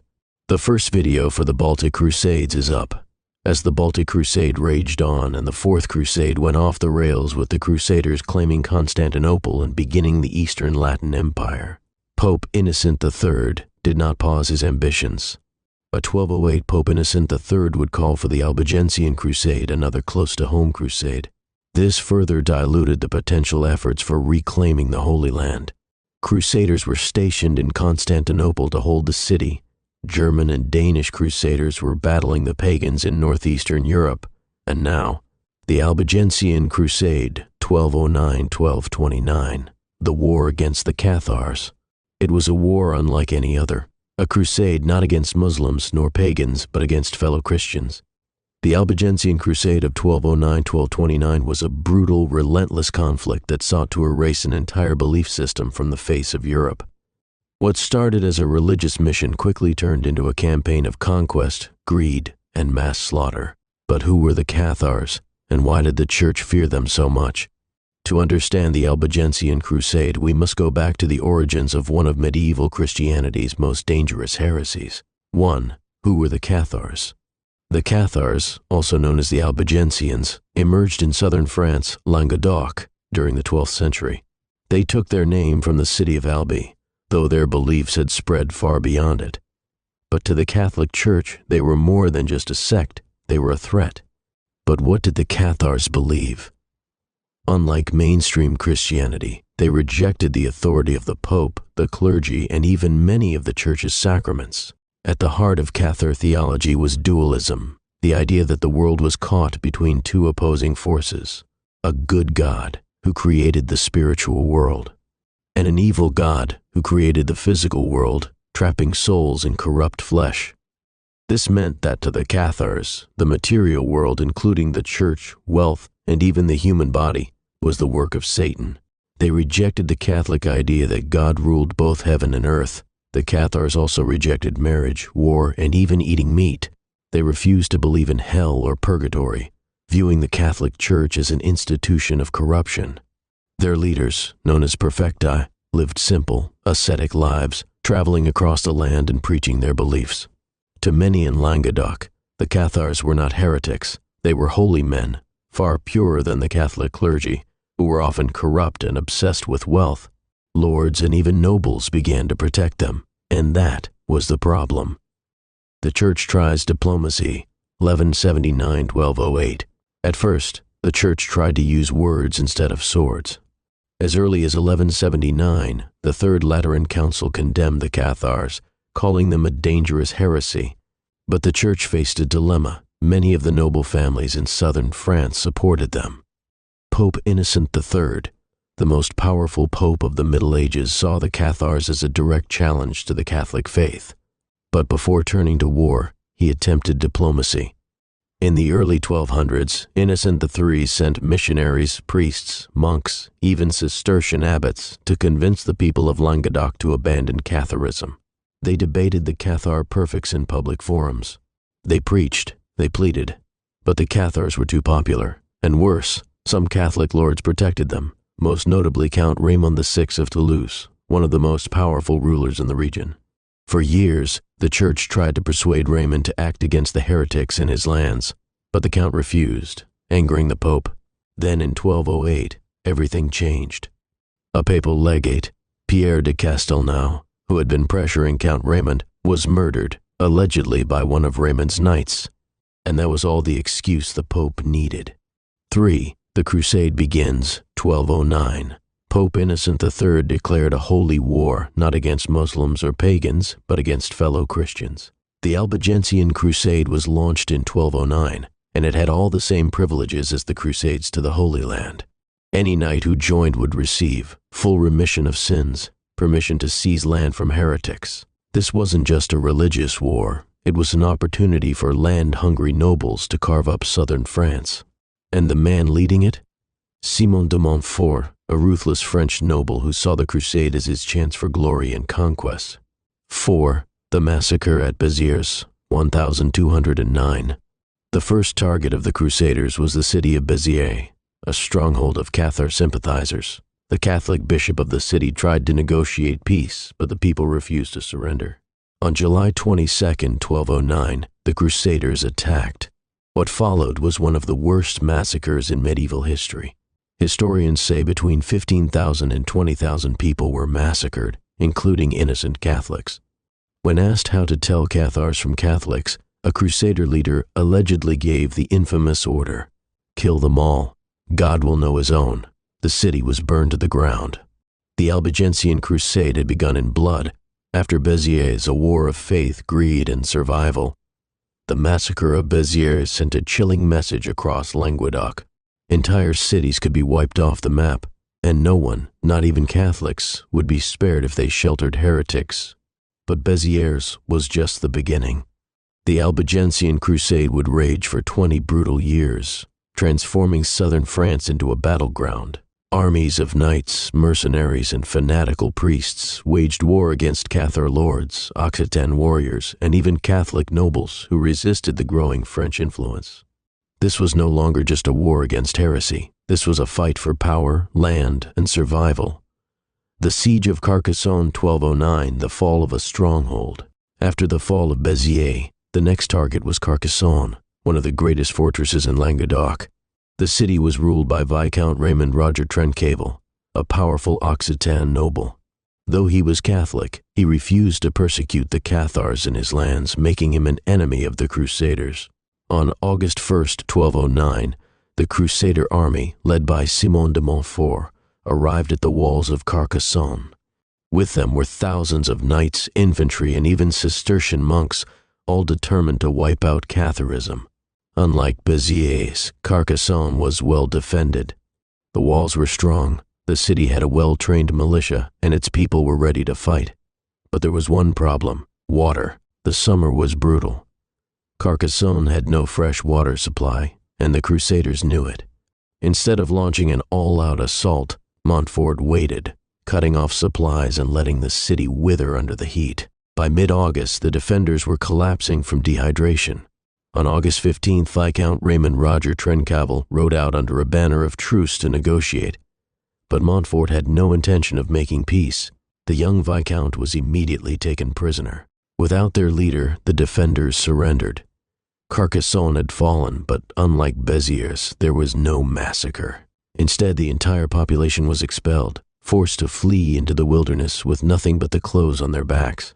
With Carcassonne taken, Simon de Montfort was granted control of the city and much of Trencavel's lands. But the war was far from over. Who fought in the Albigensian Crusade? Unlike the Crusades in the Holy Land, where Christian knights fought against Muslim warriors, the Albigensian Crusade saw knights fighting knights, Catholics on both sides. So who were the warriors in this conflict? The Crusaders. The Crusader army was an international force made up of nobles and knights from France, Germany, and even England. Many of them had never fought a Cathar before. They were just hungry for land and the spiritual rewards promised by Pope Innocent III. They were well equipped. Heavy cavalry with lances, swords, and maces, crossbowmen from northern France, siege engineers capable of building massive trebuchets and battering rams. But the real backbone of the crusade was Simon de Montfort, a ruthless and brilliant commander who had become the most feared man in Languedoc. The Occitan lords and Cathar defenders. On the other side stood the lords of Languedoc, many of whom were Catholic but protected the Cathars. Their forces were a mix of knights trained in the European tradition, mercenaries who had fought in Spain or Italy, peasant militias loyal to their lords. Many of these men were fighting not for religion, but for their homes. They didn't want to see Languedoc handed over to northern French lords. The war becomes brutal. 1210-1213. By 1210, the Crusaders had begun a systematic campaign to wipe out every last Cathar stronghold. That summer, they laid siege to Minerve, a fortress where hundreds of Cathars had taken refuge. After weeks of bombardment, the defenders surrendered, but the Cathars refused to renounce their faith. 140 men and women were burned alive in a massive pyre. The same fate awaited other cities. 1211, Lavore, 400 Cathars burned. 1213, Muret, a decisive battle where the Count of Toulouse's forces were crushed by Montfort. By 1215, the war was shifting. The Crusaders had conquered most of Languedoc, but resistance remained strong. The Albigensian Crusade, the final years. For nearly a decade, Simon de Montfort had been the most feared man in Languedoc. He had conquered cities, crushed his enemies, and burned entire communities of Cathars. But in 1218, his reign of terror came to a sudden and violent end. As his forces laid siege to the city of Toulouse, a massive stone, hurled from the city's defenders, struck him in the head. The mighty leader of the crusade fell dead on the battlefield. His death was more than just the loss of a commander. It was the beginning of the slow unraveling of the Crusader war effort. The Crusaders without Montfort, 1218-1224. With Simon gone, leadership of the Crusader forces passed to his son, Amaury de Montfort. But Amaury was not his father. He lacked Simon's charisma, his ruthless determination, and his ability to hold together the fragile coalition of northern French knights and papal legates. Almost immediately, the Crusader position in Languedoc began to collapse. Cities that had been forced into submission, Toulouse, Foix, Albi, began to rise up. The Occitan lords, once on the brink of total defeat, saw an opportunity to reclaim their lands. Leading the resistance was Raymond VII of Toulouse, the son of the exiled Count Raymond VI. He gathered an army of knights, mercenaries, and militia fighters, determined to drive out the invaders. The turning of the tide. Between 1218 and 1222, the Occitan forces began taking back city after city. 1218, Toulouse. The Crusaders were forced to abandon the siege after Montfort's death. 1219, Carcassonne. Occitan forces attacked the Crusader garrisons. 1222, Foy and Pamiers. The last strongholds of Crusader control in the western Languedoc were liberated. The war was now shifting. The Crusaders, once unstoppable, were being pushed back. The French crown intervenes 1224-1226. By 1224, Amaury de Montfort had lost almost everything his father had conquered. Desperate and humiliated, he did something his father never would have. He surrendered his claims to the King of France. He traveled to Paris and begged King Louis VIII to take over the war. France makes it a royal war. The crusade was no longer just a papal mission. It was now a war of royal conquest. In 1226, King Louis VIII personally led an enormous army south, determined to do what the Montforts could not, bring Languedoc fully under royal control. Unlike the original Crusader forces, who were mainly land-hungry nobles from northern France, this was an army backed by the full military and financial power of the French crown. City after city surrendered without a fight, unwilling to resist the King of France himself. Even Toulouse, the heart of the resistance, was forced to submit. By the end of 1226, the war was nearly over, but then disaster struck.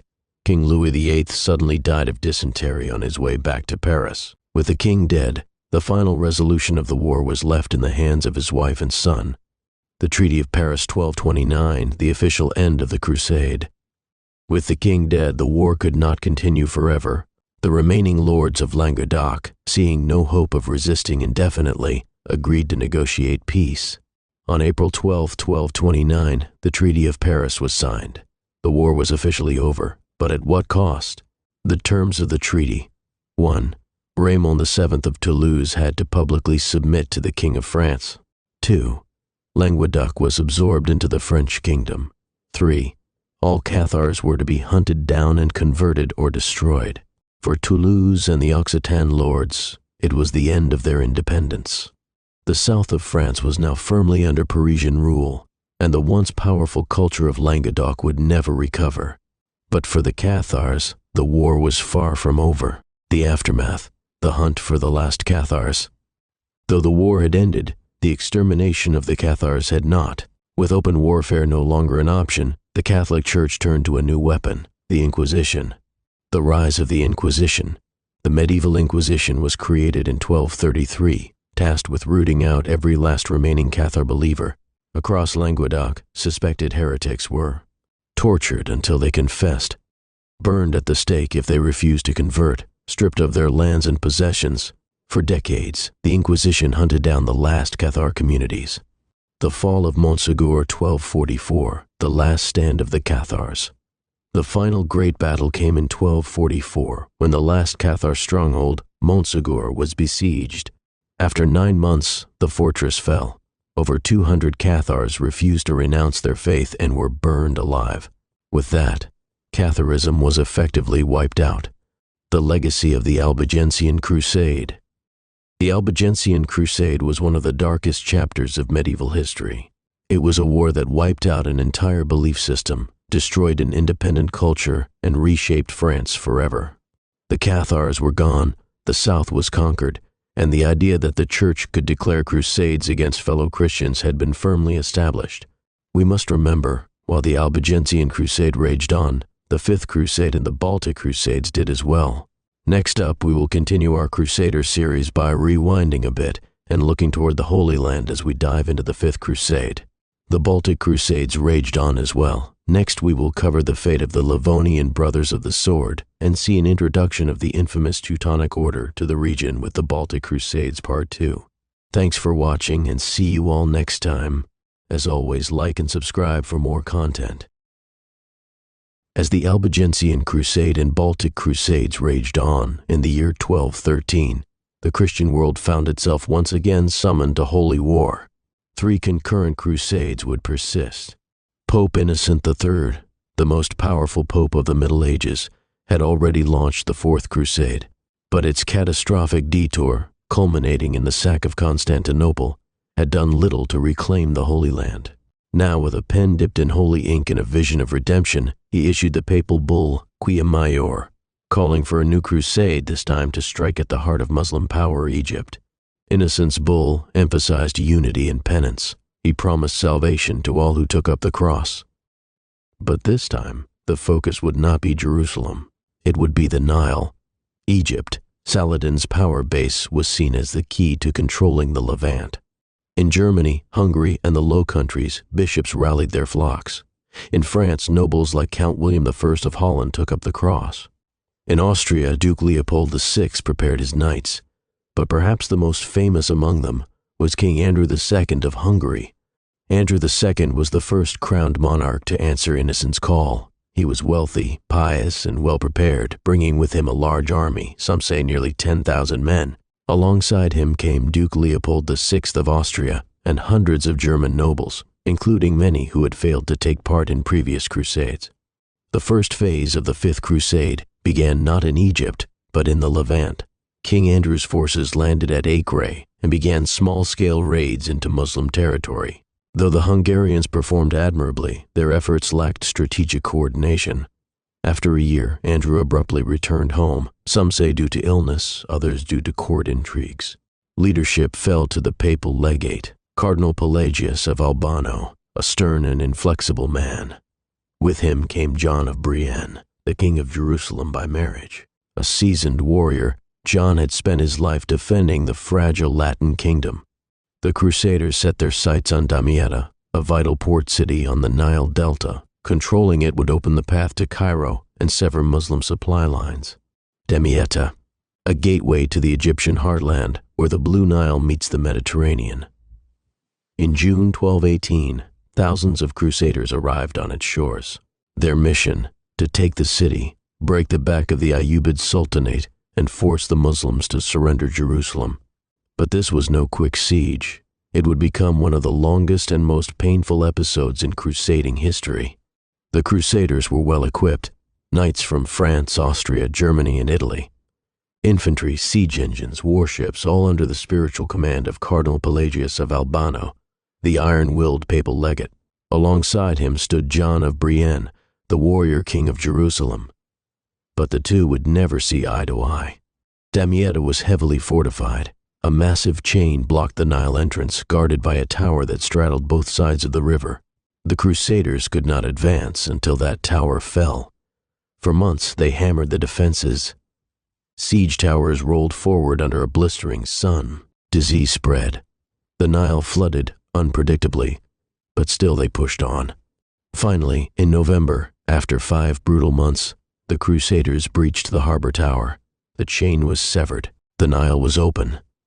But instead of launching a final assault, they delayed, arguing, praying, politicking. Disease returned with a vengeance. Crusaders died by the hundreds. Sultan al-Kamil, the nephew of Saladin and ruler of Egypt, was under enormous pressure. His capital, Cairo, was within reach. The Crusaders were threatening to destroy the very foundations of his empire. So he did something extraordinary. He offered a truce. Al-Kamil offered to surrender Jerusalem, yes, Jerusalem, along with Bethlehem and other key Christian sites. In return, the Crusaders would leave Egypt and Damietta.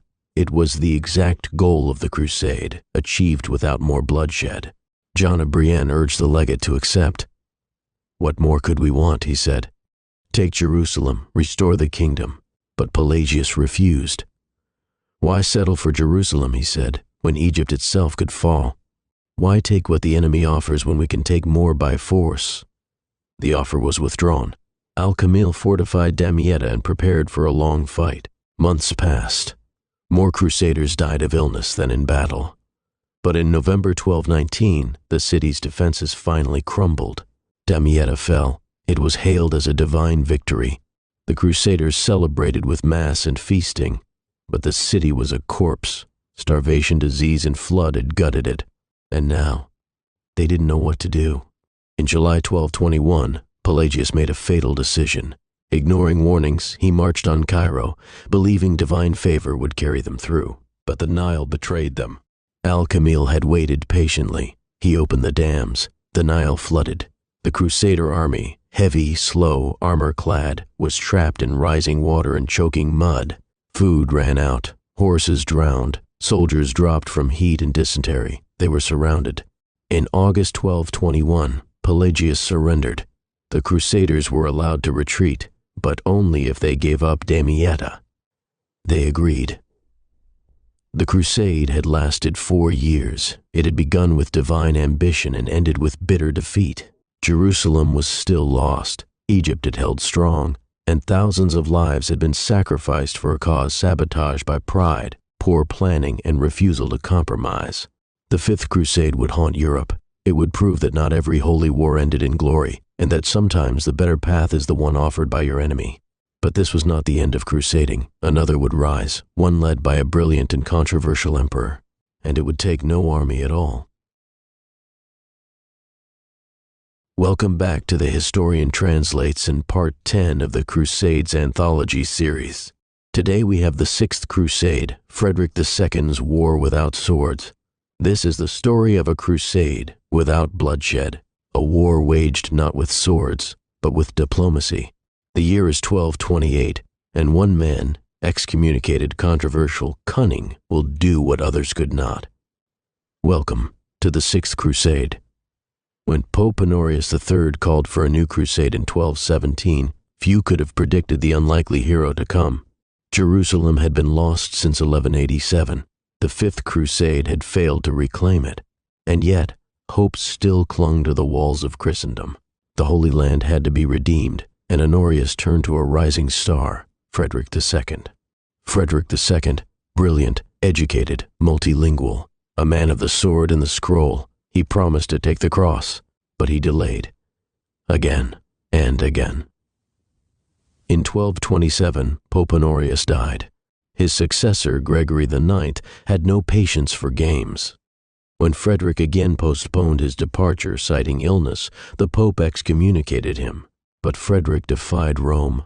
He sailed anyway, with an army smaller than any before it. Narrator.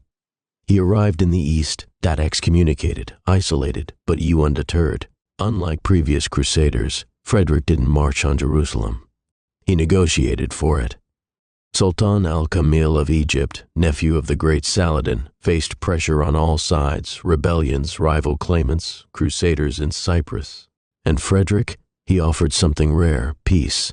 In February 1229, the impossible happened. The Treaty of Jaffa granted Jerusalem, Nazareth, and Bethlehem to the Christians, but left the Temple Mount and Al-Aqsa Mosque under Muslim control. No blood had been spilled, no siege engines launched. On March 17, 1229, Frederick entered Jerusalem, not as a conqueror, but as a pilgrim king. The crown and the curse. With no clergy present, Frederick crowned himself king of Jerusalem. The Pope, furious, declared the act illegitimate. Frederick's triumph in the East was met with condemnation in the West. Yet he held the city. He had succeeded, where armies had failed, through wit, not war, aftermath, and legacy. For 10 years, Jerusalem remained under Christian control. But for a brief, shining moment, the holy city was returned, not by siege, but by diplomacy. Love him or hate him, Frederick changed the Crusades forever. He proved that reason and resolve could win where thousands had failed. The Sixth Crusade was a quiet triumph, a war without SS words. Frederick's brief stay in Jerusalem, 1229. After his controversial self-coronation in the Church of the Holy Sepulchre, Frederick remained in the city for only a few months. He was deeply unpopular among the clergy and barons in the Latin East, many of whom remained loyal to the Pope and refused to recognize him. There was also a power struggle between Frederick and the existing local nobility, especially the Ibelin family, who saw Frederick as an outsider meddling in Levantine affairs. Return to Europe. Frederick left Jerusalem and returned to Sicily by May 1229, just 2 months after entering the city. He was still excommunicated and needed to stabilize his realm and reputation in Europe. He left behind a small contingent of loyal officials, but not a strong imperial garrison. Who controlled Jerusalem during the 10 years? The city was technically under Christian control due to the treaty. However, it was weakly defended and politically fractured. The local barons, the military orders like the Templars and Hospitallers who had opposed Frederick's treaty, and the Ibelins managed the city with ongoing tensions. The fall of Jerusalem, 1244.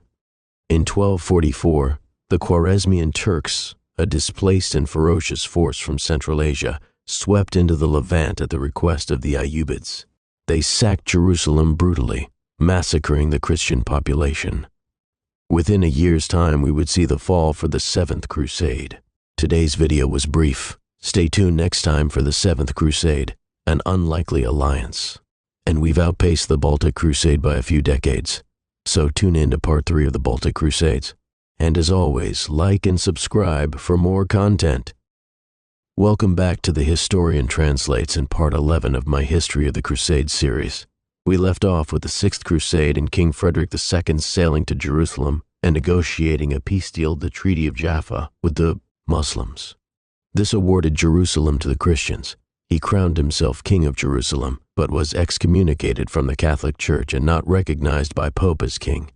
He returned to Sicily, and the city was Christian in name until 1244, when the Khwarezmian Turks came in and sacked the city. And that's where our story starts today, the Seventh Crusade. In the year 1244, Jerusalem fell once more, this time to the Khwarezmian Turks, mercenaries who had been displaced by the Mongol invasions. The city, held by Christians under the fragile peace brokered by Emperor Frederick II, was ravaged, desecrated, and lost. But far from the Holy Land, a different battle was being fought. Louis IX of France, struck with a deadly illness, hovered at the edge of death. As his family and clergy prayed for his life, Louis made a solemn vow. If God spared him, he would lead a crusade to reclaim Jerusalem. He survived. In 1245, Louis publicly took the cross. Unlike past crusades marked by chaos and poor leadership, this one would be meticulously organized. Funded by the French crown, supported by the Pope, and blessed with immense royal authority, the Seventh Crusade had one goal: strike Egypt. Why Egypt? Because Egypt, ruled by the powerful Ayyubid Sultanate, was the logistical and military heart of Muslim power in the region. Control Egypt, and you could leverage a return to Jerusalem. After years of preparation, the army set sail in 1248. It was a formidable force. Thousands of knights, foot soldiers, clerics, and Louis's own family, including his brothers Charles of Anjou, Robert of Artois, and Alphonse of Poitiers. Their target, the Egyptian city of Damietta, a key coastal stronghold on the Nile Delta.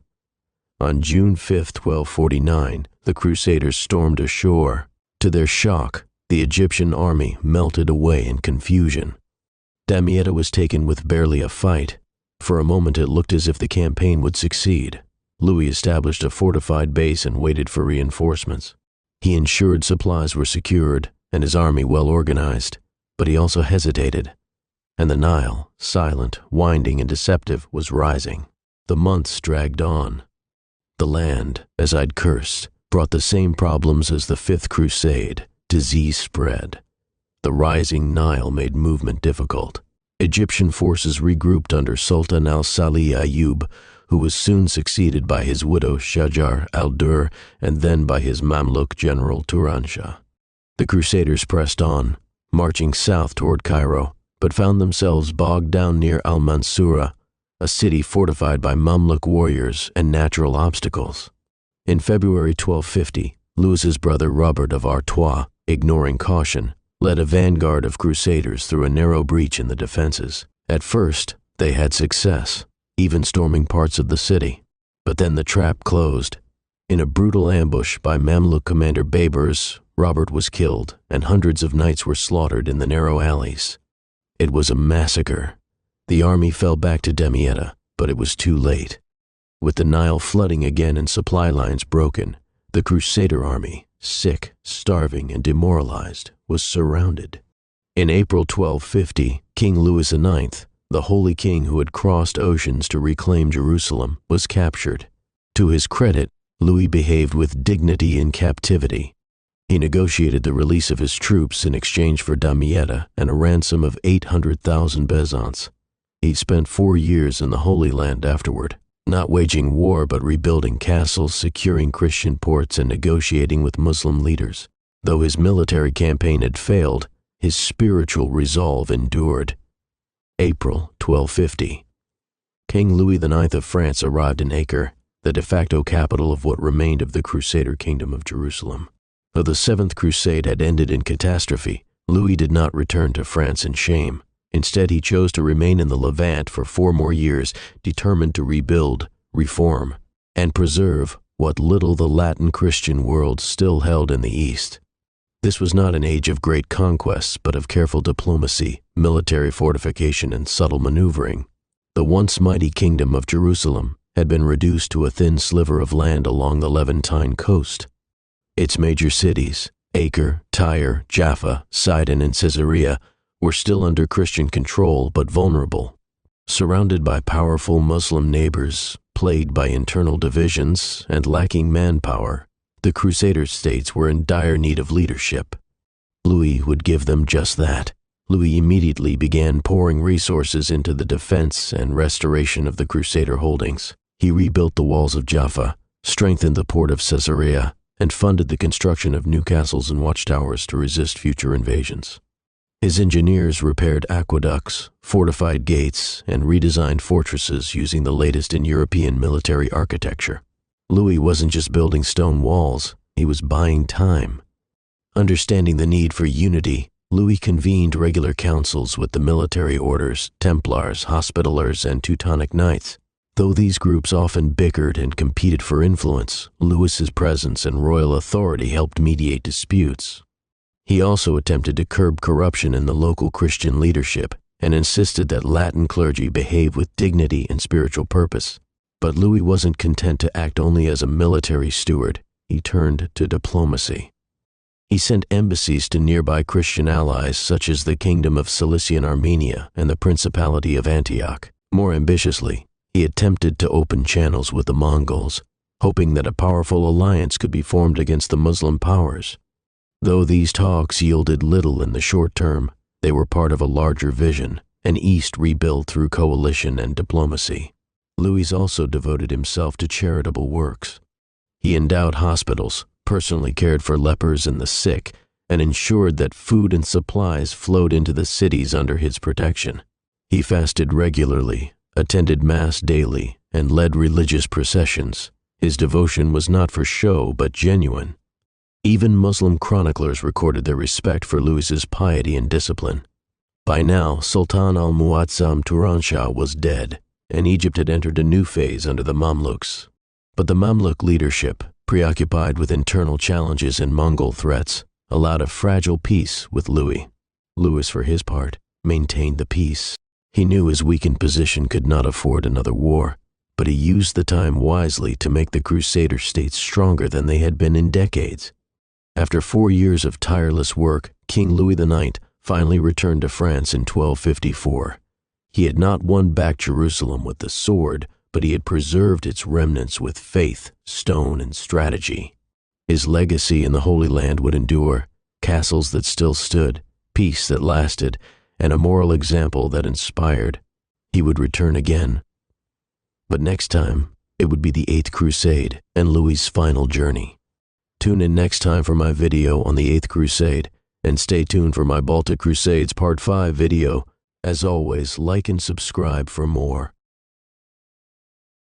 Welcome back to the history of the Crusades. We left off in 1259 with King Louis IC of France leading a failed 7th Crusade, and then spending 5 years in the Holy Land repairing churches, helping the sick and poor, and improving relations before heading back to France.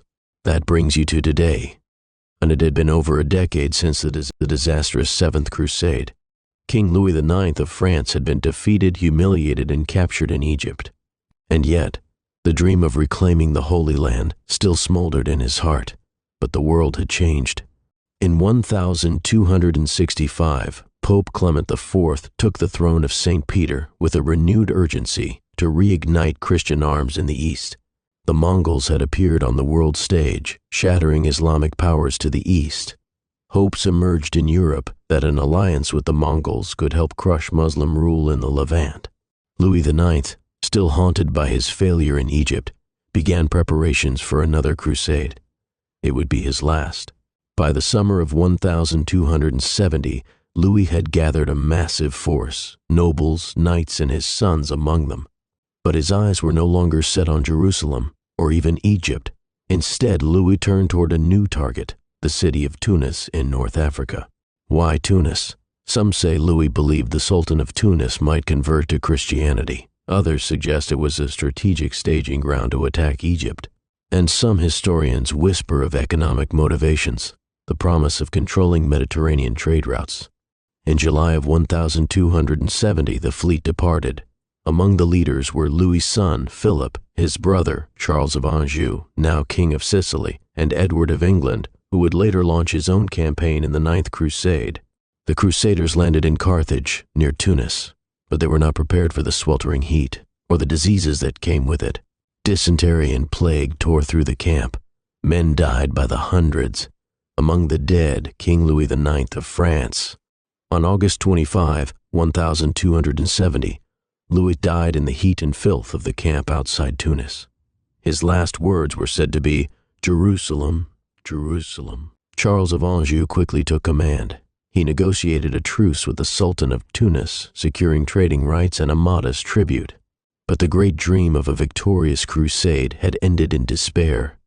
Philip, now Philip II of France, buried his father, mourned his men, and ordered the return to Europe. The Eighth Crusade had lasted only a few months and achieved none of its goals. As the French sailed home, Prince Edward continued east, determined to carry on the cause. His journey would become known as the Ninth Crusade, the last of its kind. The Eighth Crusade was a failure, a final act in the dying age of Crusader zeal. It left behind a Europe that was weary of holy war and an Islamic world that would soon see new powers rise in Egypt and Syria. The era of the Crusades was drawing to its long, bitter end. Up next, we follow Prince Edward of England for the Ninth Crusade, intersecting with the Mongols. Tune in next time.